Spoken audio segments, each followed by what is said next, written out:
Good morning, good afternoon, good evening.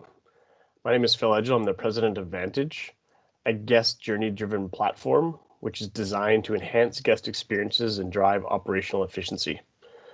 Today I'm doing a talk in one take on data, the modern venue's hidden superpower. So let's get started. In 1895, a gentleman by the name of Wilhelm Röntgen accidentally discovered the X-ray. Called the X-ray because he wasn't sure what the radioactive waves he had discovered actually were, but it turned out to be one of the most significant medical discoveries ever made.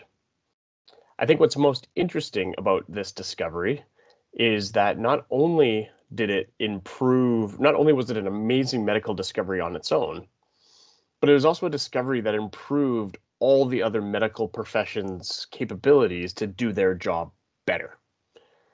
Whether you were a dentist or an orthopedic surgeon, broken bones, all of a sudden you literally got insight into the state of the bones inside the human body.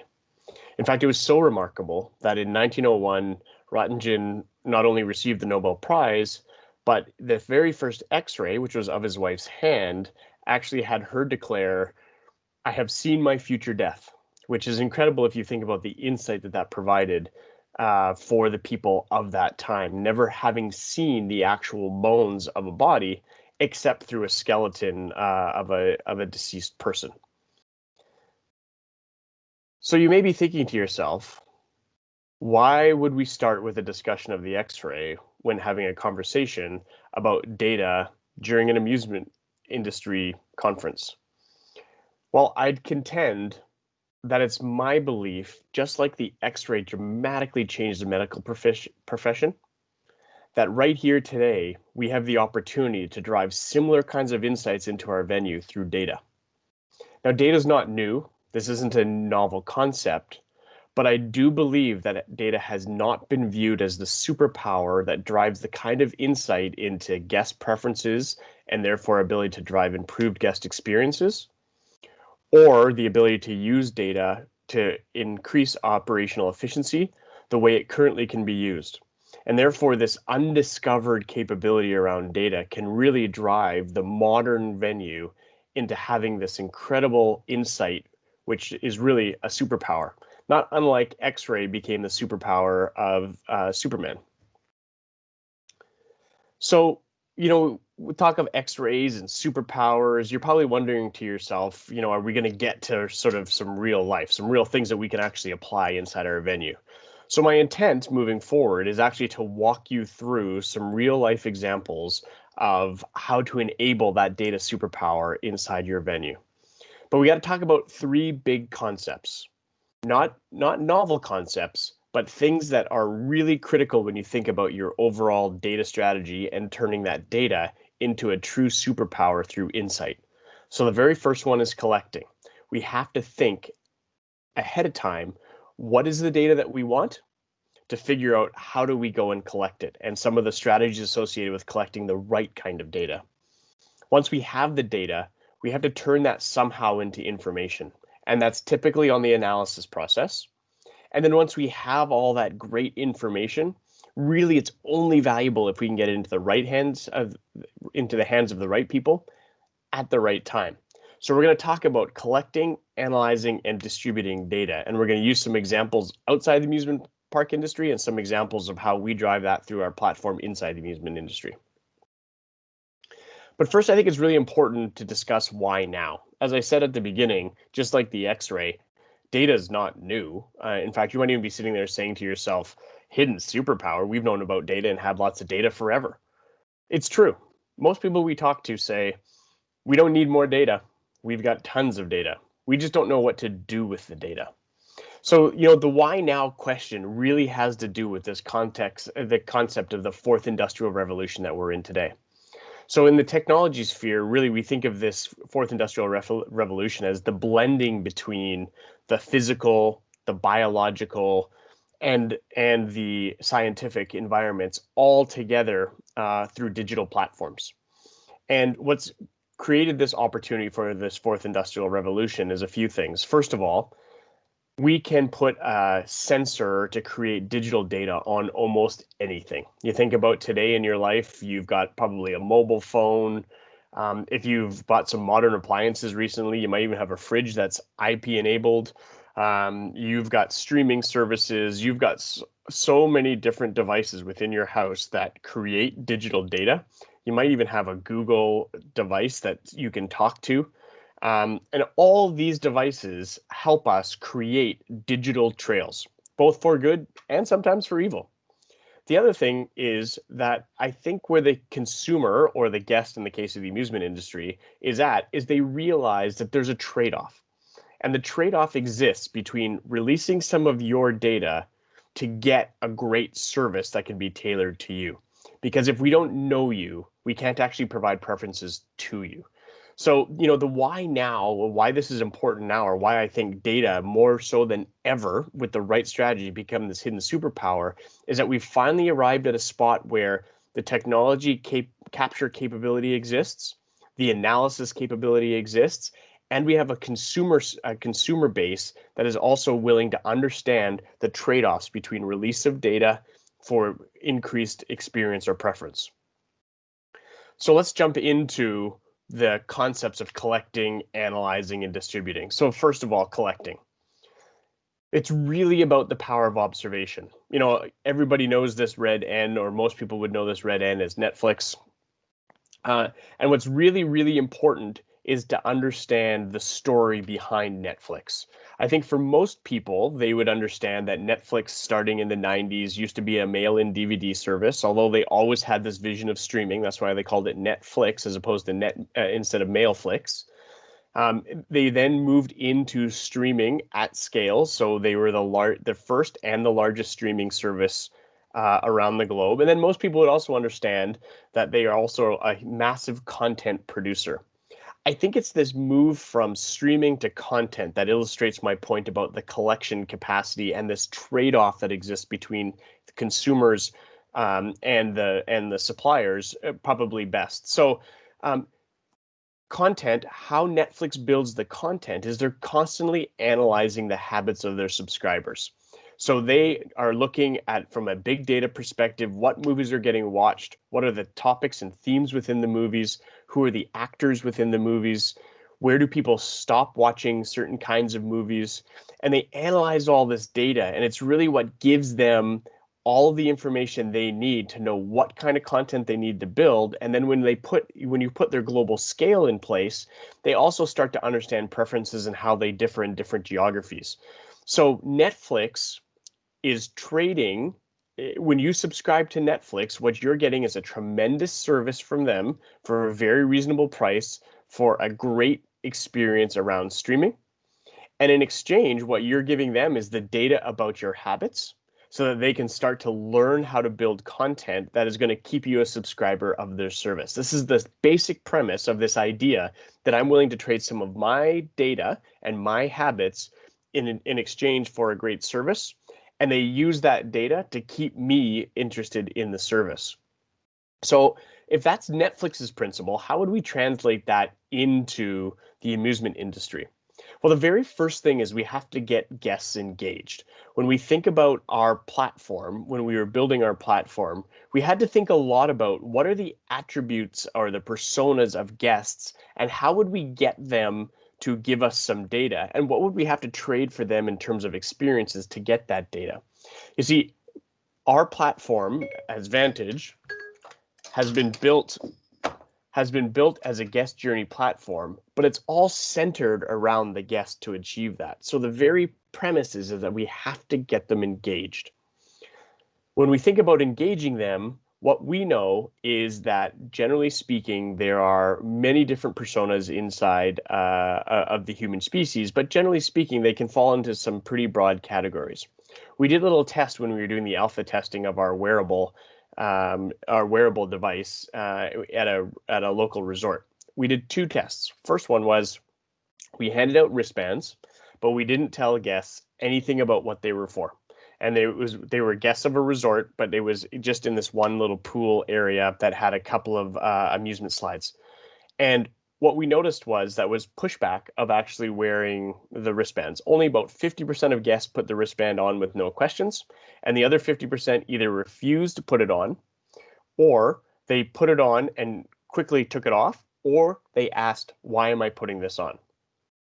In the next beta test, what we did was we gave the guests the wristbands, but we told them this wristband specifically is going to be utilized to give you an experience on these attractions where you're going to be able to personalize your music on that particular attraction.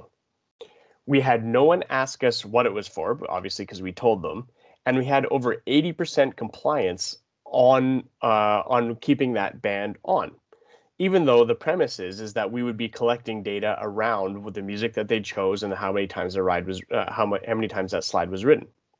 So it just reinforced the fact that when we think about collecting data, in order to get a really rich data set centered around the guest, we have to provide an experience to that guest in exchange for that data. So when we think about the different types of personas that are inside of our base, we think about the collector, for example. So we have a series of badges that if you do these types of tasks and you ride a slide or you go on a roller coaster and maybe you buy some popcorn, that these are all attributes that go into a collector curating a set of experiences and receiving a badge that they can be really proud of.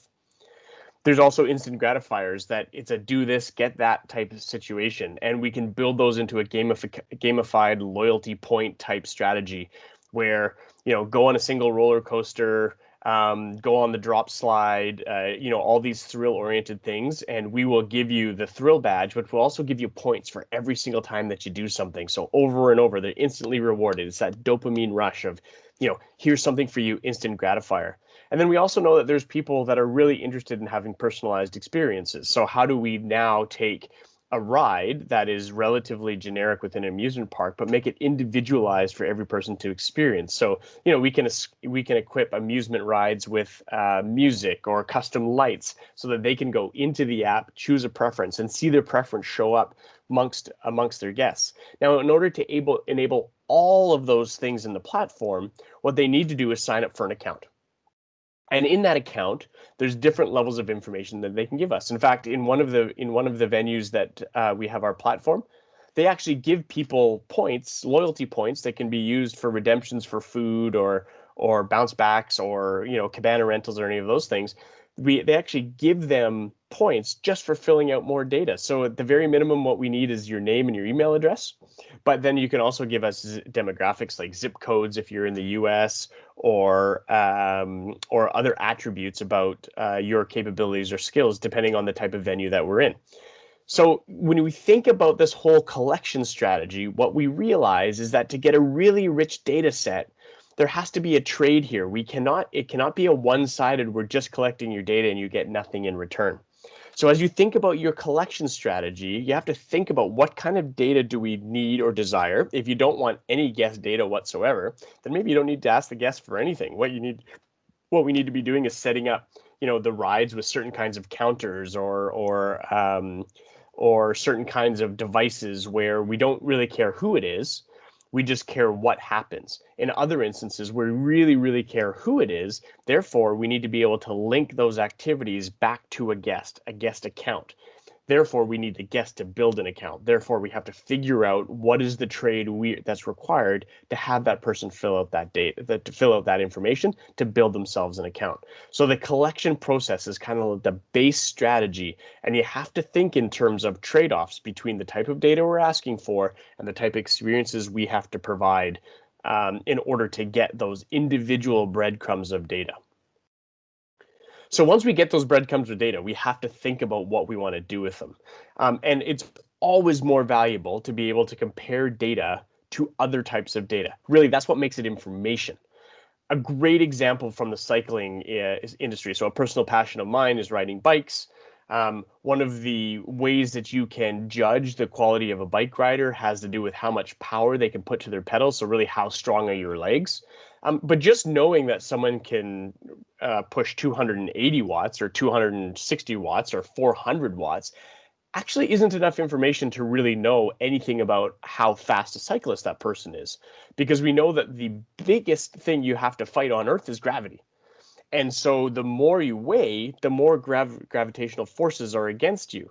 So in order to truly understand and be able to compare riders to each other, you have to not just look at the power output that they have, but it has to be in relation to how much they weigh, because that's the gravitational force that's going to hold them back from being fast. So you have to take their functional power and divide it by their weight.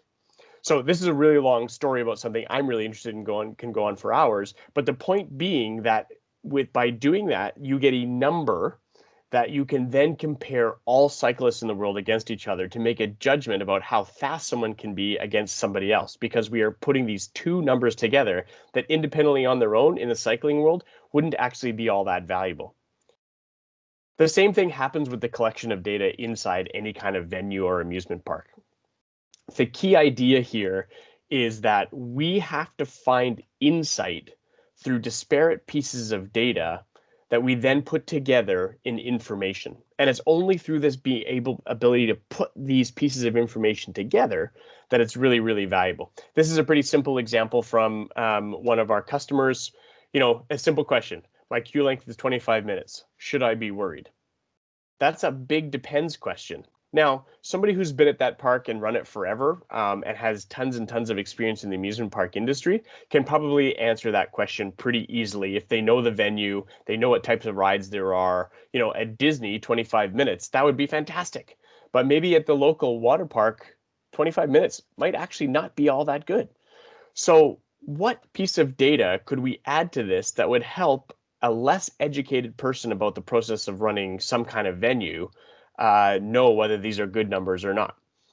So the idea here is now what we've added is we've added attendance. So real-time attendance. So we've got queue length of 25 minutes with an overlay of real-time attendance. So what you can see here in the graph as we move our way from left to right is that very obviously and very naturally, what we see is that as attendance grows, so does the wait time. So the big blue lines are the wait times for a given ride, and the pink line is attendance.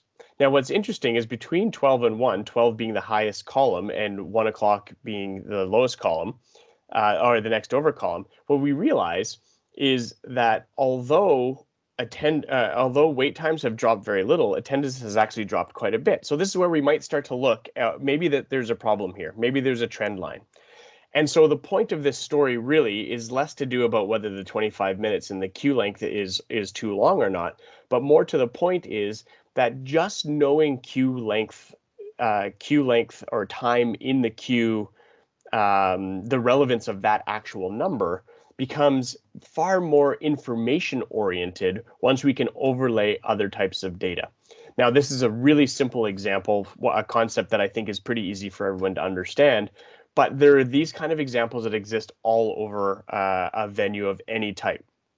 And the importance is to, when you think about how you're going to build out this analysis strategy, is how do you have a platform? So a platform being a system that not only worries about itself, but also worries about all the systems around it.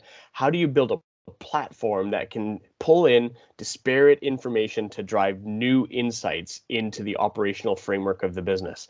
This is a big challenge, and one of the places where Vantage has made a lot of strides, and the benefit we've had of being a relatively new system or platform on the market is that we have started with the concept of integrations as a core competency of what we do. So whether we create the data like we do, in a water park around dispatches, or in a venue that we do around entrances and exits through our strategy of wearables and antennas that we've got, we're also ingesting third-party information. So we don't provide a food and beverage point of sale system, but we can ingest all the food and beverage point of sale information, merge it with our wearable, and do cashless transactions. And all of a sudden, we can start to produce trends around what demographic is buying what kind of food, what's the history of those demographics, so that the food and beverage manager can start to understand, given these conditions, maybe it's weather forecast along with whether school is in or out, we can predict that this is the kind of demographic that's going to come to our venue. And we know that that demographic most often eats hot dogs. So we better order a lot of hot dogs, but you know what? Let's just hold off on the popcorn. Maybe we don't need popcorn, as much popcorn this week. So it's all these insights that are derived of being able to put these disparate sources of data together, whether they are created by the platform or ingested by the platform, to really derive insight from all the data breadcrumbs that we're either creating or ingesting. So, once we've talked about the collection process, we've talked a little bit about the analysis process and how we put these data bits together. Now we got to talk about distribution. So, as the old saying goes, timing is everything. And we firmly believe that as well. If you think about international travel or just travel in general, the best time to learn whether your flight is going to be delayed or canceled is before you've left your home. The worst time to learn whether your flight is delayed or canceled is when at the time it's supposed to be boarding. So just think about that. Flight delayed or canceled, it's the exact same information or data, but it has two different values given when you learn it. High value before you've left your home, much lower value once you're at the airport and already waiting to board the plane. So we got to think about the same strategy as it relates to distributing this information we've just created through all this analysis in the last step. And we have to start to think really carefully about we're collecting this data, we're analyzing it, and now we need to distribute it. We can only get value from it if it's in the hands of the people who need it when they need it most. So when we think about this strategy, we think about it in two different big blocks. We think who needs what kind of data real time for operations, and who needs the data more in a trend format that's looking at it over time. So on the left-hand side, what you can see is from our water park operations app, designed to be on a mobile app in the hands of the operator or the lifeguard manager in any given day. And what it's showing is real-time dispatches across every 10 minutes overlaid with staffing so that we can start to understand the trends. So you can see that the dispatch rates, the speed of dispatch, which is a direct has a direct effect on queue line length, which has a direct effect on customer satisfaction, can now be seen in real time. We can set up push notifications with tolerances to say this particular attraction or slide is out of tolerance for what we believe. It allows you to drill in directly and see who we can overlay staffing to understand, is it a staffing training issue, or we can overlay weather to say, our dispatch is higher or lower given weather conditions.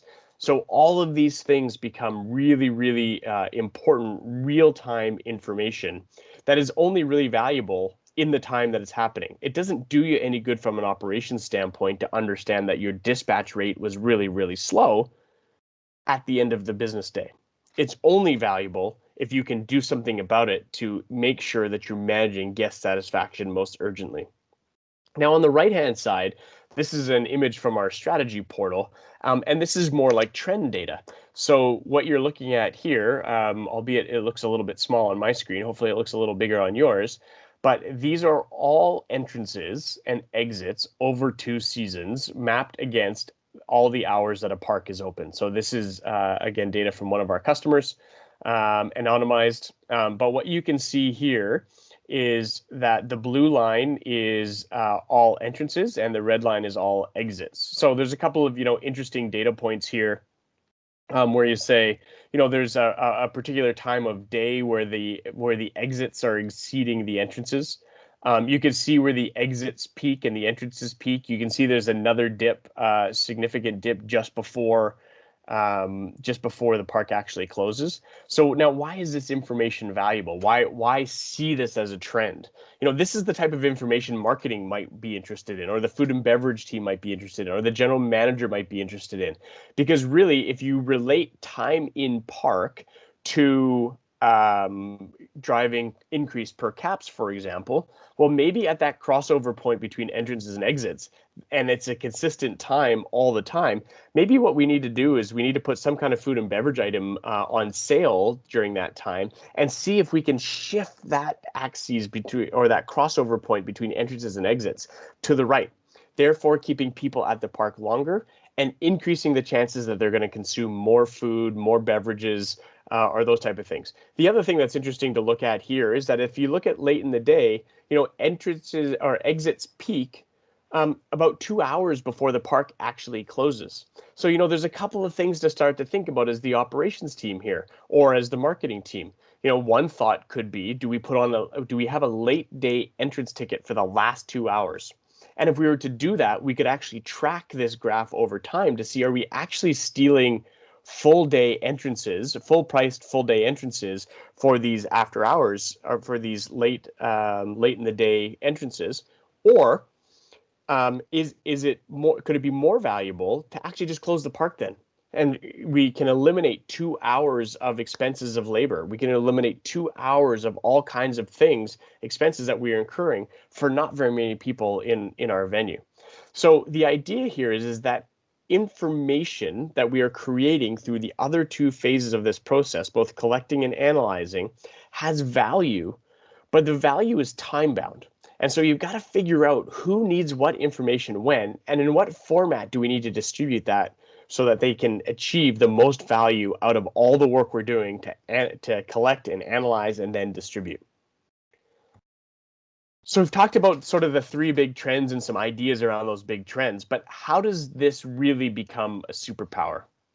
So the way that this becomes a superpower from my perspective is that when you have this concept of a platform, which is this one location where you're going to collect and analyze and distribute information to and from, what you're really trying to do is create a virtuous cycle within your business. So whether it's the marketing team or whether it's the operations team, could be lifeguards if you're a water park venue, it could be a food and beverage manager. You're trying to create this virtuous cycle, which is you drive a bunch of guest experiences, you collect a bunch of data associated with those guest experiences and contextualize it with other information, which leads you to insights in which you iterate operations.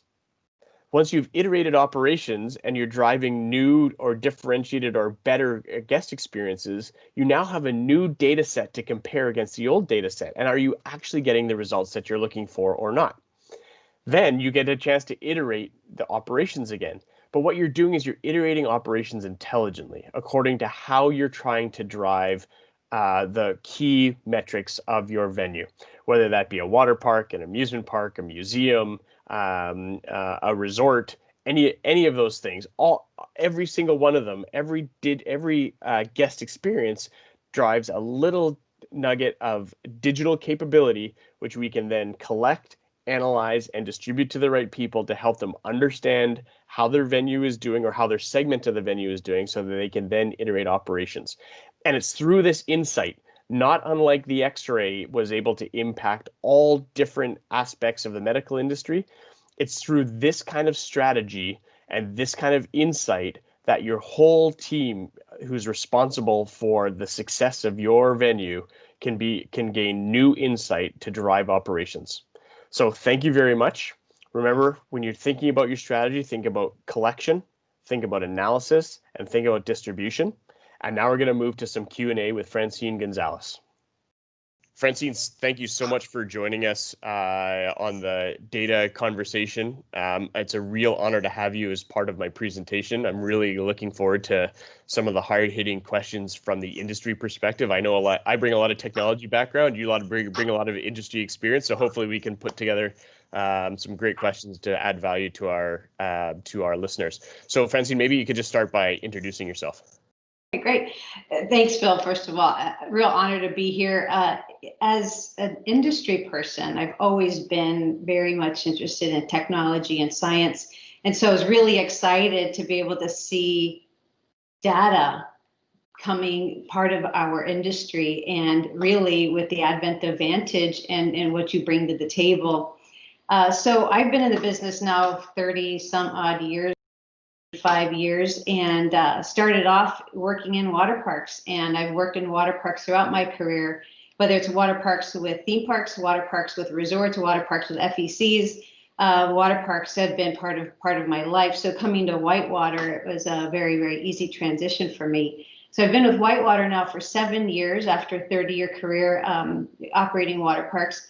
And with that, having worked in a variety of different amusement industry venues, you get to see kind of how data could really apply in a lot of those cases. I used data quite a bit early in my career as a general manager of a water park in Phoenix. And I remember back in those days, it was really running a manual report and then tallying up all of the information into an Excel spreadsheet. But we've come a long way since then. As you know, I do a lot of stuff for the industry. So I get to see parks all over the world, and I'm really blessed to be able to do that. But with that, I get to see technology and its application, but sometimes the lack thereof. So I'm really kind of hoping in our conversation today that we get a chance to talk about how do we get started? How do we get started in putting data to work in our own businesses? So I was very excited to see your presentation. So you came from the tech industry, I've come from the amusement industry, and I've been kind of hammering about how do we transform the attractions industry? How do we get to that next level? And you keep mentioning the fourth industrial revolution and really the introduction of data. So what does that mean? What do you see? How can you foretell the amusement industry's future? Yeah, it's a great question. And I'll start off by saying I do come from the technology in with only a year and a half of direct amusement park industry. So Francine, please keep me honest on the jargon front, because us technology guys tend to make technology maybe more intimidating by using a bunch of words we're comfortable with, but maybe they're not, as business savvy words as the operators and owners that are probably listening to this presentation. But when I think about the why now component of technology and what the opportunity in the amusement industry is, I really think about the enablement of technology as it relates to achieving relatively simple business goals. So, you hear about IoT, Internet of Things, which is a very jargon-oriented way of saying we can now turn very simple things into data gold mines. So think about in your life, you can go buy a fridge that's IP enabled that, if configured the right way, can order your grocery list for you when the milk gets to be a certain weight.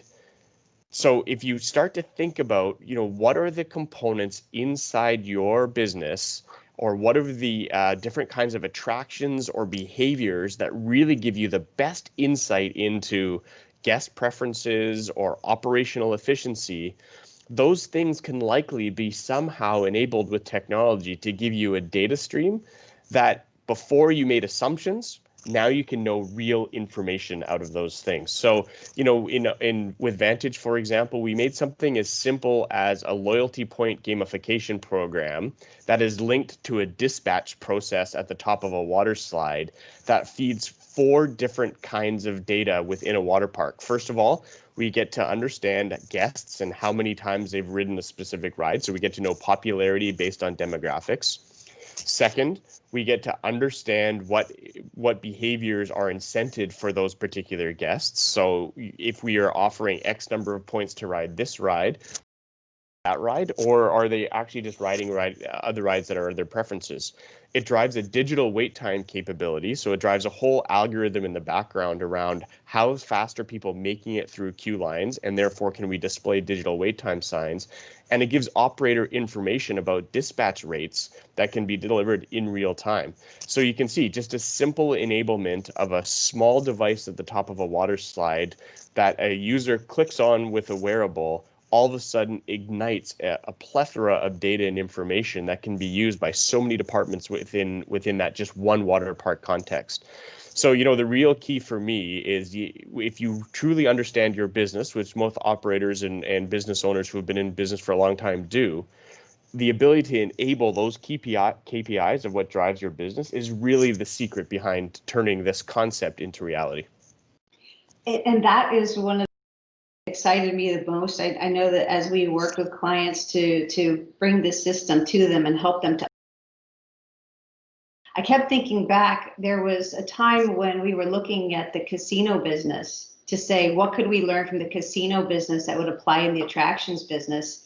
And one of the things they were doing really, really well was that they were understanding their customer. In fact, they were understanding a very specific customer, and that was the one that was spending the most money in their venues. So their loyalty programs with their little cards, that was the first way they were able to go in and track how much people were spending, and then making sure that those high rollers or those high spenders had the best rewards. Well, that enabled a whole bunch of extra spending in those venues, which made them very, very financially successful. So I'm curious, though, you keep talking about a platform, and I think that for us kind of focused on our operation, we're thinking about this very complicated system. What does the platform really consist of? Back for casinos, it was card readers and these magstripe cards. What kind of platform are you talking about when you talk about Vantage? Yeah, great jargon call out, Francine. Thank you. So, quite simply, when I think about a platform, what I think about is a system that is interested in more than just its own data. And what I mean by that is if you think about a ticketing system, they put the ticket at the core of everything that they do. Or you think about a food and beverage system, they put the food and beverage items at the core of what they do. Or a water quality system that thinks about just about the chemical treatments of water and what its current state is. Those are all applications or systems. What a platform does is it assembles all that information in one location. So when we think about Vantage as a platform, what we think about is, first of all, the missing element in the amusement industry from our perspective was any kind of system that put the guest at the center. So that was the opportunity that we saw to build Vantage. Put the guest at the center of everything that we do. Therefore, tickets, entitlements, retail items, access controls, those all just become attributes of the guest that's sitting in the middle. And from a platform perspective, what we do is we build a count around the guest, and then we access information that we build, in the water park context again, that we access the information that's been built. We're not a point of sale system today, but we integrate with the point of sale system so that that guest account can now understand access controls from the ticketing and point of sale system, but that it's an attached entitlement to that guest. So the notion of a platform is this ability to assemble all that data from these different systems within a park to give you a whole of your guest experience within the park. And then you can start to drive preferences, which allows you to start to market back against them, starts to help you understand who are your most profitable guests, what kind of guest personas stay at your park the longest. All these elements are you required to draw in all these different data elements from the different systems in your park into this platform to understand your guest at its core. So then Vantage is really kind of the hub, and then which is built around the guest, and then all these other systems that many parks already have are the spokes, and they're collecting their data but driving it back to the hub so you understand your customer better. Yeah, I mean, that's exactly right. So in your strategy of systems, right, you've got a bunch of applications, you've got some platforms, and that's what designs your whole IT ecosystem to drive your park's success. So, but you need those platforms that are going to draw the data together to do the analysis components. As we talked about in the presentation, individual elements of data are not as valuable as data that can be merged with other pieces of data to really produce information and drive insight. That's great. Well, I'm going to recall some of my old memories. I remember being the park director for Six Flags Hurricane Harbor at Great Adventure in New Jersey, and we had a very compressed season, less than 90 days. And so really, I spent a lot of my off season trying to prepare my team, prepare my park so that I can be perfect on day one. Because if you're not perfect on day one, you don't have a whole lot of time to make up that piece that's missing. But we also found is that we had to be pretty nimble, and that's hard. You want to create perfection and at the same time be really nimble because things happen, things change. And how are you able to be nimble in that kind of an environment? Well, really, it's about data. I used to scour through all of our reports so that I could pull out whatever trends I possibly could. That's just one person. How does the Vantage system do that for somebody so that they don't have to have a data scientist? They don't have to have somebody who's constantly there looking at the data. Yeah, so you asked two really important big questions there. So let me address the last one first, and then I'll go back to the first one. So the last one is, we've talked a ton about data. We've talked a ton about information and analysis and distribution. We realize as Vantage that we're actually asking people to change the way that they run their business and how that they use data to run their business, or information for that matter. So, coming from the technology background, as you said, a very, very common feature of any business that runs a subscription-oriented business model is something called customer success. And so we have designed a whole department that is motivated to be a member of your team to help you understand and correlate and create reports and data for your park. So the idea here is we know that we are asking you to change the way that you do your business in order to use data, and we are bringing the resources to your team to help you actually do that. So the customer success manager from Vantage that's assigned to your team becomes an embedded member of your team, is a single point of contact to help build reports and distribute data and drive insights. And they're also your single point of contact related to any kind of warranty or support or new feature design. So we've on purpose designed the business to help people with this transformation into the fourth industrial revolution. Your second, and I've forgotten your first question. I knew I answered your second one first, but your first one was. Well, just talking about how people have to be nimble every single day. So Right. how do you stay nimble? Right. So, once that customer success manager is in place and we understand the key KPIs, we have to go back to the time value of that data. So remember in the presentation, we talked about, the most valuable time to find out that your flight is delayed or canceled is before you leave your home. It's the same idea. We've got to put the data in your hands, before this Q&A session, you were talking a lot about the, analyzing those reports in your past at the end of the day. That means you've lost a whole business day to actually do anything about changing the way that the business is running within the day. So the idea here is, with the advent of technology and mobile devices and apps and all these things, we can now put data in real time in people's hands so that they only have to wait minutes to make decisions rather than waiting to the end of the day when they analyze the data. So it's this delicate combination of not overwhelming, a new park with all these fancy technology things, but making it seamless into the workflow. A simple push notification to a mobile device to a lifeguard manager to say the dispatches on, the family raft ride is now out of tolerance, actually allows them to go investigate that particular issue before they get a customer complaint at the end of the day that says the queue line was 25 minutes to get onto the family raft ride. We never got to ride it. So the whole idea here is put more relevant information in the hands of your employees in real time. Well, so that's fantastic. I think I really wish I could go back in time, and I wish I had this system at the time. But at the end of the season, I recall my times as a general manager. I'd bring my whole team together, and we would just spend several days just doing a kind of a debrief download. We called it a postmortem. That's a little bit morbid, but it was a postmortem, and that told us what went right, what didn't go right, what could we do the following year, what do we need to prepare for, and how did we perform? And that postmortem was really pulling the stacks and stacks of reports that were written at the time. This is a long time ago, mind you. And I'm sure that there's lots of other technologies to be able to extract information. But that postmortem really kind of helped us for the following year. Your long term would help, I guess, in the same way. And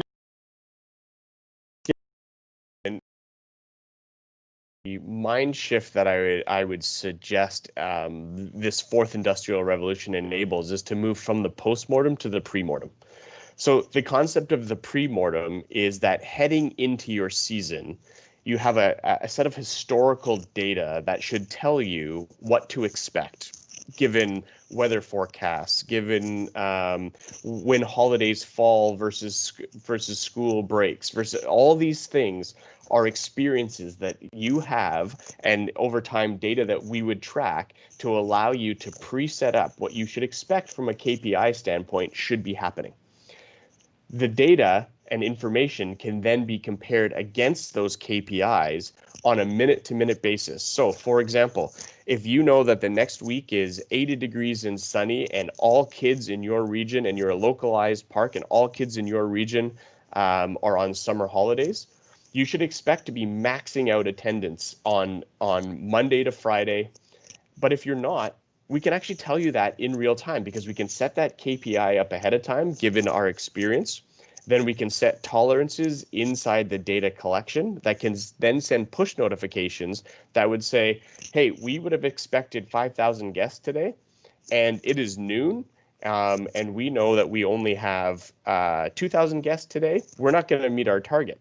We can take immediate action rather than waiting to the end of the season and say, geez, that week that was 80 degrees and sunny, kids were on vacation, we didn't do as well as we thought. Why is that? So the whole idea here is to set up the pre-mortem instead of waiting all the way to the post-mortem, because when you pre-mortem your business model, you actually have an opportunity to change things in real time. That's great. That's great. So, speaking of seasons, in the 2020 an extraordinary season. And I keep thinking about kind of how things have shifted, how things are changing. The amusement business has really always been largely a volume-based model. It's how many people can you get into the park? How long can they stay? Can you keep them happy? And so now today with COVID, we're seeing that maybe those occupancies in those parks and those hotels and those resorts, it's lower because they just simply cannot have that many people there. So now the model's a little bit different. There are reports that people are seeing better per caps because they're really focused on that guest experience for those people that can come. It's less crowded. They can spend a little bit more time with their guests. So how does a system like this help you to enhance that guest experience, to have that guest experience be great from the time that they're booking their ticket to the time that they're leaving and going home? How would a platform like this help? Yeah, it's a really good question and very timely. There's no question that COVID globally has created an enormous number of challenges, but challenges probably felt most in sort of the hospitality, amusement, airline industries, where you're talking about packing lots of people in together into tight spaces, which really goes against all of the COVID regulations. So, there's a couple of very specific things. Customer engagement is fundamental, as you said, to extending stays, extending per caps, but also understanding current capacities is also really important. So let's talk about guest engagement first, and then we'll go to operations second. So guest engagement, finding ways to engage your guests through a longer period of time is really critically important. So if you focus on just engaging your guests for their small amount of time in the park, you're probably missing those opportunities for re-engagements after they leave the park, and you're missing opportunities to pre-engage them to generate revenue before they even enter the park. So a couple of simple things from our platform's perspective. With all of our platforms comes the guest app. That guest app is downloaded often before your guests actually reach your park. And that's your first opportunity to engage them in a really meaningful way. Encourage them to set up accounts by offering them loyalty points. That can be distributed through electronic tickets or over through the App Store. Lots of different ways. But if you think about your opportunity to market to them early, getting them engaged with planning their day inside your venue before they even arrive is a great way to start to drive upsells. So for example, fill out your account, get a cabana at half off. You're not likely to sell all your cabanas anyway in a reduced capacity standpoint. Also, with that guest app, the way that we've driven it is we can deliver digital photos back into the guest app. So that means that there's an opportunity for them to revisit the guest app to view their photos of their day with their family after they've left the park. So these are just two really simple examples of how can you extend the time where you fill the consciousness as a venue in your guests' minds. You've got to find ways to get them engaged before they reach the park, so that they can plan and maximize the time that they've got their day inside your park. And then how do you get them to think about you after they've already left? This idea of guest engagement and extending the time in which they are consciously thinking about your venue is critically important in terms of making sure that you can remarket to them. The second piece on the operational side is with restrictions, and every jurisdiction is a little bit different. So I'll just talk to a couple of the experiences that we've had, certainly not suggesting that I fully understand how COVID's being managed globally around the world and all the different jurisdictions we operate in. But for many of our customers, they are in jurisdictions where reduced capacity is required. So, if the park's maximum capacity was 5,000 guests at any one time, they might only allow to be able to have 2,500. For most of the systems that are running inside these guest venues, they don't actually have the ability to understand how many people are actually in the park right now. So if it's only 4,500 people if it's only 1,500 people and you're allowed to have 2,000 people, you're actually missing out on 500 attendee opportunities to sell either last minute tickets or if you've got a lineup at the front. So first of all, operationally, truly understanding how many people are inside your venue at any one time in real time is actually quite difficult for most people who operate venues today. Then there's also the idea of social distancing around virtual queuing and understanding how many people can be in a queue versus the speed that people are moving through the queue and the time that people are coming down any kind of attraction. The capacity management components of the venues is also, once you're inside, you need to distribute people socially responsibly as well. And so understanding how to manage people within spaces or queue lines also is a digital exercise, especially if you have reduced guests, which means reduced revenue. You also don't want to over-index on labor because really that's just two forces working against each other in a negative fashion. So how do you start to use technology and platforms to help you manage all these scenarios without it being a manual of just adding more staff? And we've released a bunch of reopening strategies as Vantage. And we've also, outside of the amusement industry altogether, some of the location services capabilities that we have actually transitioned into contact tracing for non-amusement venues as well. So we're actually taking what we've learned and the technologies that we've developed to go into care homes and office settings to do health screening and contact tracing in those venues as well. So, COVID's been a real challenge for our industry in general. And it requires a new way of thinking to try and manage to these new realities. Well, I'm mindful that not everybody has always a budget to this technology. There's a lot of really great examples of companies that have said, yes, we put a lot of technology in our rides and attractions, but now we're going to put technology into the systems that really support a guest experience and a safe guest experience. And safety and risk management is very, very core to what I've done for all of my career. I'm so glad to see that you have COVID tools, so to speak, so that people can maybe manage that better. But I'm also mindful that there's a lot of things that we can learn just by understanding our guest behavior and our guest movement and our employees and our employee movement. Are there any other kind of closing thoughts that you're thinking of in kind of how we achieve that fourth industrial revolution in our amusement industry? I think that the business is so diverse. There's FECs and there's museums and there's science centers and amusement parks and water parks and now shopping centers and cruise ships. But all of them are really based around, it's a location-based entertainment. You're in a venue and there's people that are coming for the purposes of entertainment. Any closing thoughts and kind of what you see next? Yeah, I think, if I think at sort of the macro level, I think what the amusement industry has done well, and amongst other industries as well, has done well, is started to understand and survey and gather data points. But in every instance, we're asking customers what they think. The best way, and if I go back to the Netflix example, is to observe your customers, what they're actually doing. Because what a customer tells you and what they actually do can often be two different things. And so I don't want to devalue the net promoter score concept or the surveying concept that people have, because that's a valuable data set in and of itself. But what I would really encourage you to do is think about how do you supplement observation to build a more complete data set of these two pieces together. And so if you just look at a guest, the way our technology works is the foundation of what a guest experiences has to do with an app on their on a mobile device, or they can interact with it through a kiosk and a wearable. The wearable does two specific behaviors for us. One, it tracks active behavior, so we can create it, it can be used as a cashless device. It can be used to open lockers. It can be used to redeem gamified loyalty points. These are all active behaviors that we're using.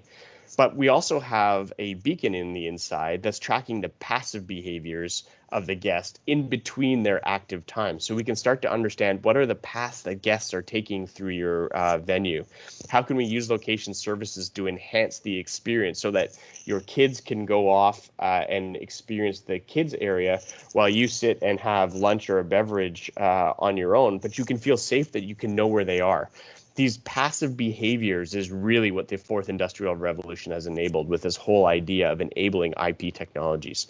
So, the way that I would think about the opportunity that's ahead for us is that the data that we've collected so far has been valuable but incomplete.